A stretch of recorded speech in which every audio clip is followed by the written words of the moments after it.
Sumamba ang mga Israelita kay Baal. Ika-25 kabanata. Habang nagkakampo ang mga Israelita sa Shittim, nakipagtalik ang mga lalaki sa mga babaeng Moabita. Hinikayat sila ng mga babaeng ito sa paghahandog sa mga Diyos-Diyosan, at kumain sila ng mga handog na ito, at sumamba sa mga Diyos-Diyosan ng Peor. Kaya nahikayat ang mga Israelita sa pagsamba kay Baal ng Peor. Kaya nagalit ng matindi ang Panginoon sa kanila. Sinabi ng Panginoon kay Moises, "Kunin mo ang lahat ng pinuno ng mga taong ito, at patayin sila sa aking presensya habang nakatingin ang mga tao, para mawala na ang matindi kong galit sa Israel." Kaya sinabi ni Moises sa mga hukom ng Israel, "Kailangang patayin ninyo ang mga taong sumamba kay Baal ng Peor." Ngayon may isang Israelitang nagdala ng isang Midianitang babae sa kanyang pamilya.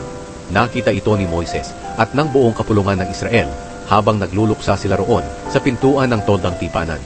Pagkakita rito ni Phinehas, na anak ni Eleazar at apo ng paring si Aaron, umalis siya sa kapulungan at kumuha ng sibat. Sinundan niya ang tao sa loob ng tolda at sinibat niya ang dalawa. Pagkatapos huminto ang salot sa Israel, pero 24,000 ang namatay dahil sa salot.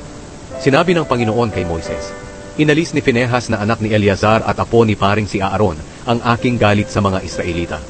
Sa pamamagitan ng kanyang ginawa, ipinakita niya ang kanyang kagustuhan na protektahan ang aking karangalan sa gitna nila. Kaya hindi ko sila nilipon.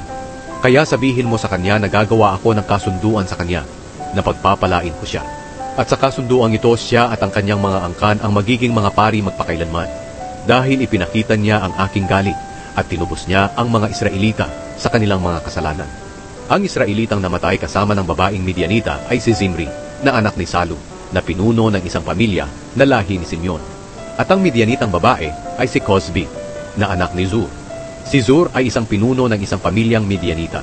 Sinabi ng Panginoon kay Moises, "Ituring ninyong kaaway ang mga Midianita, at patayin ninyo sila, dahil itinuring din nila kayong kaaway, sa pamamagitan ng panlilinlang sa inyo, roon sa Peor." At dahil din kay Cozbi, na anak ng isang pinunong Midianita, pinatay ang babaeng ito noong dumating ang salot sa Peor.